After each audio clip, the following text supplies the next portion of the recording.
My God, I hate drugs.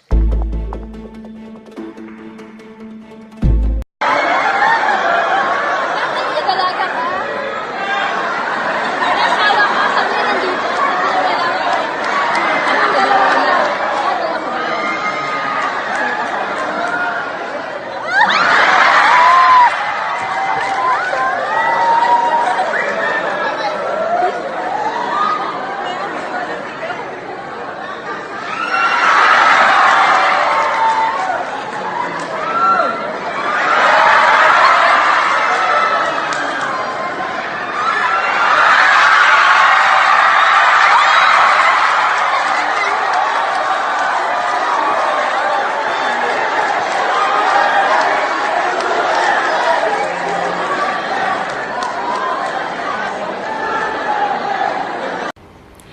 President Duterte met with the Filipino community in South Korea this afternoon, kicking off his three-day official visit. The visit aims to seek greater partnership with South Korea in defense and security, trade and investment, and political cooperation. Duterte will have bilateral talks with South Korean President Moon Jae-in. Before leaving for Seoul early this morning, the president raised environmental concerns with potential investors. He cited the destruction brought by open-pit mining. He said he cannot accept investments at the expense of the environment.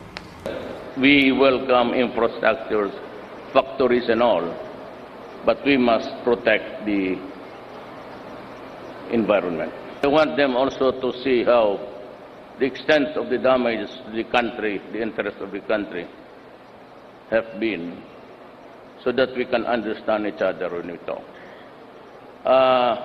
The Philippines would only take so much. Amid ongoing bilateral talks with China, Foreign Affairs Secretary Alan Peter Cayetano says both countries are eyeing a joint exploration on oil and gas in the contested South China Sea. He says this could take place early next year. Cayetano has yet to provide details about the exploration, but he said it will happen if there will be no legal obstacles. The government has been criticized on how it is handling the country's territorial dispute with China, but Cayetano says the government has filed several note verbal against China, although he cannot disclose their contents. He says diplomatic protests do not always have to be loud and noisy. Sinasabi nila, eto claim nila. Sinasabi naman natin, eto claim natin. In the meantime, may pumapasok ng mga foreign navy. In the meantime, yung ibang claimants may ginagawa rin. Okay. Tingin nyo, magbubunga yung usapan kung every time na may disagreement, magsisigawan. To be fair to China, it's not one way. You know, they've been also listening to us and there has been big developments. That's why I'm saying, yung ating sovereign rights, yung nasa arbitration award at yung nasa UNCLOS, pareho lang yun eh. Cayetano tells critics that he will resign and completely leave the government if any part of the Philippines is surrendered to China. A party-list lawmaker is pushing for measures to lessen the effects of the tax reform law or train law.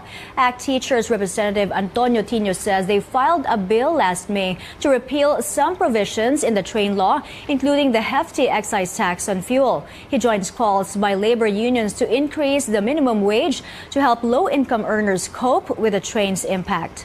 Tino and other congressmen have filed a petition before the Supreme Court questioning the validity of the train law. Meanwhile, President Duterte keeps his hands off on proposals to amend it. Before leaving for South Korea this morning, the president said he's leaving it up to Congress to review, amend, or suspend the train law. He assures the public the economy is doing well despite rising prices of goods. Lahat makita mo is oil na wala sa atin. Pagka bumaba yan, bababa lahat. Kaya ganon. So it's yung sabihin mo na whether it is a legislated salary, which is not really the practice, o hirap tayong lahat dito, it's oil. It's not because we are doing bad in business. We are doing fine. The exports. Problem is, I said,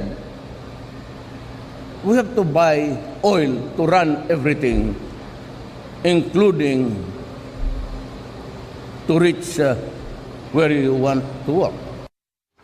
Jeron Teng of the Alaska Aces and 2 other basketball players were hurt in a brawl at the BGC in Taguig early this morning. 2 suspects were arrested and facing charges of frustrated homicide.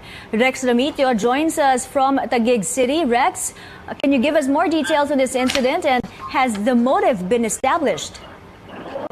Well, here's what I have so far. The suspects are now facing charges of frustrated homicide and serious physical injury. The suspects are identified as 40-year-old Edwin Lacanlale and 37-year-old Williard. His name is Williard Basili. Both from the construction industry. Lacanlale is a contractor and Basili is an inspector. They are both residing at Putatan in Muntinlupa City. Lacanlale is a U.S. citizen while Basili is supposed to be a Filipino-American. In a press conference this afternoon, Metro Manila Police Chief Guillermo Eliazar and Southern Police District Chief Tomas Apolinario were not able to present Lacanlale and Basili because cases are yet to be filed against them. And they're currently under the custody of the Taguig City Police. Eliazar says both the group of Teng and the suspects don't know each other personally. The victims were just walking outside the bar at the 4th Strip in Taguig City. Eliazar then narrated what happened next based on their initial investigation.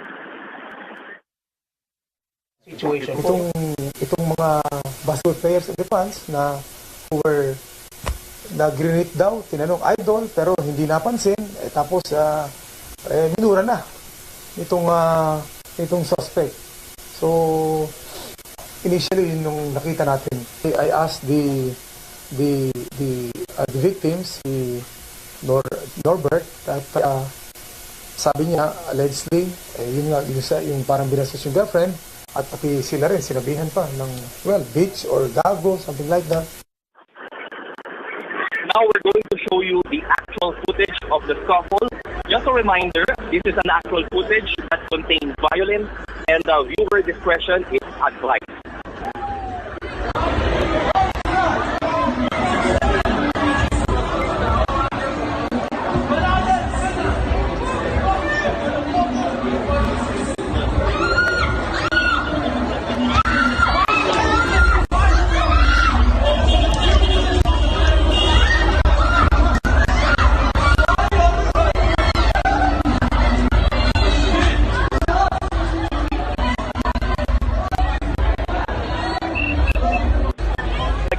Station 7 Commander Chief Inspector Joseph Austria meanwhile says their 24/7 police patrols chanced upon the suspects and immediately arrested them at the site. All of the victims were immediately rushed to the St. Luke's Medical Center in Taguig. Norbert Torres has 11 stitches after he was stabbed in his left arm. Peg has 3 deep wounds at his back, while Thomas Torres is now out of surgery. The police showed a sketch of the ring knife used by the suspects. It has not been recovered. The suspects meanwhile say it was the group of Teng who provoked them and initiated the brawl. But Jeron Teng's brother, also PTA player Jeric, disagreed. Pabalik na sila ng kotse, pauwi na. Tapos napagtripan pa sila. Tapos yun nga, I don't know what they're saying na self-defense. Kasi si Jeron, yung saksak niya talaga, it was a deep cut sa likod pa. Tapos sa side din. So he was very lucky dahil pwede matamaan yung vital organs, pero buti wala. Pero yun nga, lahat sila sila Norbert Torres and Thomas Torres, lahat sila may mga deep cuts. So how can you say that it's a self-defense? Puro ang lahat ng tama sa kanila.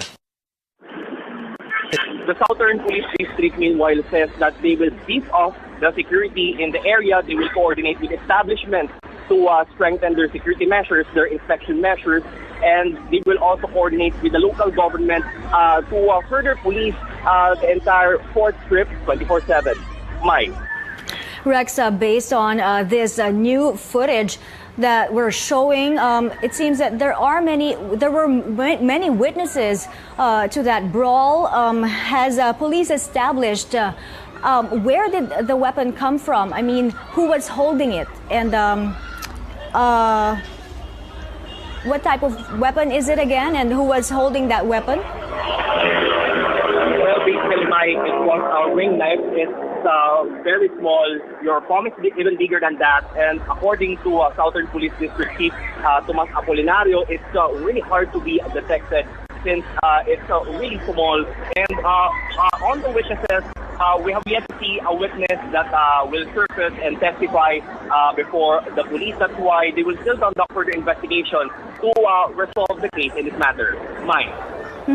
Rex, I guess many basketball fans want to know now, how are they doing, Jeron Teng and his two companions?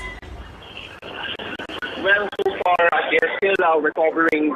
Some of them are still in the hospital, while as we have seen, Norbert Torres is already out and already talked with Eliazar and Apolinario. Of course, they will be missed by their fans, especially now that the Philippine Basketball Association season has just started.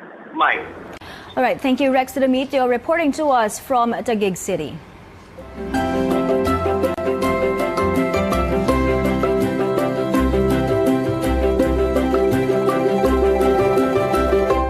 The summer vacation is now over. Students will be going back to school tomorrow. To prepare them, parents braved crowds in Divisoria for a last-minute shopping of affordable school supplies. Our Makoy Papioko has that story. Before students get their first day high tomorrow, practical parents are on a last-minute shopping rush here in Divisoria in Manila. Vendors say the crowd that you're seeing now seems to double the number of the people who flocked here yesterday. Parent Susan Lopena is working on a tight budget of 3,000 pesos for her 5 students. Her youngest, 6-year-old Clark, joined her as she wrestles her way through the thick crowd. Lopena spent over 1,000 pesos for 29 notebooks, 40 pad papers, 16 pens and ballpens, and other items. She also bought 2 bags, 2 pants, and 3 white uniform shirts. All in all, she spent over 2,500 pesos. She decided to save the remaining 400 pesos for her children's transportation cost tomorrow. Like Lupena, most of the parents here were shopping last minute due to either budget or time constraints. Okay lang yung masikip basta mabili lang lahat. Bali may iba pa sir. Tas sunod araw na lang. Ayun. Wala na budget, ubos na nito. Thank you, Mama. Kahit mainit, ganun po talaga kasama sa pamimili yun eh. Pero bakit ngayon lang kayo namili? Ngayon lang po may pera eh.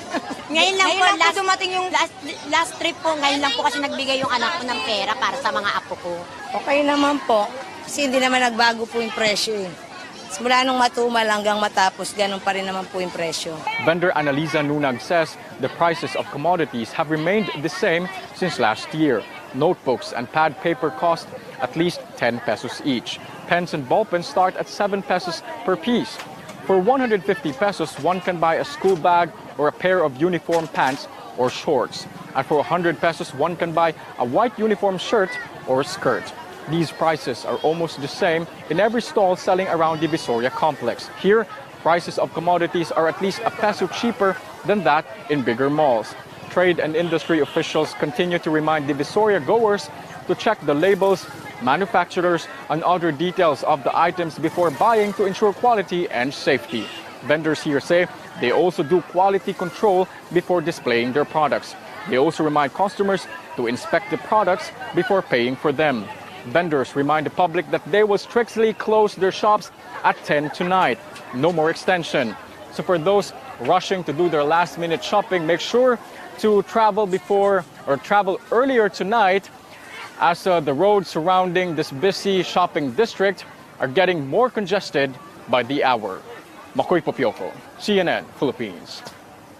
The LTFRB is reminding all public utility vehicles about the expanded student fare discount. Students are entitled to a 20% discount all year round, even on holidays and weekends. Board member Eileen Lizada says the discount covers students from vocational or technical schools, but it doesn't cover postgraduate students and those taking short-term courses. The first batch under the K-12 program finished high school this year. Despite the government's promise that they can land jobs even without a college degree, many are doubting this. Tristan Nodalo looks into what's in store for our new graduates in this special report. Charmaine Cardona dreams of becoming a medical doctor in the future, but she admits fulfilling this dream will be a financial challenge. Plano ko po kasi talaga nung una, mag-work po habang nag-enter ng college kasi po para makatulong din po sa pagbabudget ng pera. Cardona is among the first batch of senior high school graduates this year under the Education Department's K-12 program. And like some of her peers, life after senior high means finding a job to help the family make ends meet. Sa family po namin, malaking challenge yun. Lalo na po syempre hirap din po kami sa buhay. Syempre yung pagbabudget po ng pera para sa pang-araw-araw, yung paggastusin po namin, tsaka expenses din po sa school. But Cardona and her batchmates are uncertain about getting employed after graduation. Since senior high graduate pa lang naman po kami, parang iniisip po namin na baka hindi po kami tanggapin ng ibang company since yun po, kulang po kami sa experience. Gano'n. Cardona senior high school teacher says most senior high school graduates choose to go to college instead of finding work. They wanted to go to college and they wanted to finish that and advance their learning. Well, some are having second thoughts. That is why we conduct career guidance orientation. A success and beyond expectations, this is how the Education Department describes its senior high school program under the K-12. Over 1.2 million students finished this year, dismissing fears of a high dropout rate. Even as they are now qualified to land a job, most K-12 graduates may have this question in mind. Will companies accept them with their credentials? A recent Job Street survey shows only 24% of employers are willing or ready to hire K-12 graduates, while less than half remain unsure or are still evaluating the graduates' readiness to work. They were willing to hire K-12 graduates kasi their openings kasi are more on entry level which are not, kumbaga, require a college degree. These are, for example, yung mga openings for customer service. We've seen BPO companies na kahit college undergraduate, they're willing to hire. Employers hope there will be more dialogues with the Education Department and stakeholders to make sure skills taught in senior high school will match jobs waiting for them. Number one pa rin dito yung attitude. It's similar even with college graduates. As long as that K-12 graduate has the right attitude towards work, has a positive attitude, kumbaga. The Education Department expects that more senior high school students this year, and they want to keep the momentum going for the K-12. We almost got 100% of the grade 10 completers proceeding to grade 11. And even as challenges face the K-12 program in its initial phase, the Education Department hopes Filipinos will see its benefit in the long run. We have more students now who are equipped, who we would like to say are more ready in the world of work if they want to work and they don't want to proceed to college. After finishing senior high school, Charmaine chooses to go to college for now. Tristan Udalo,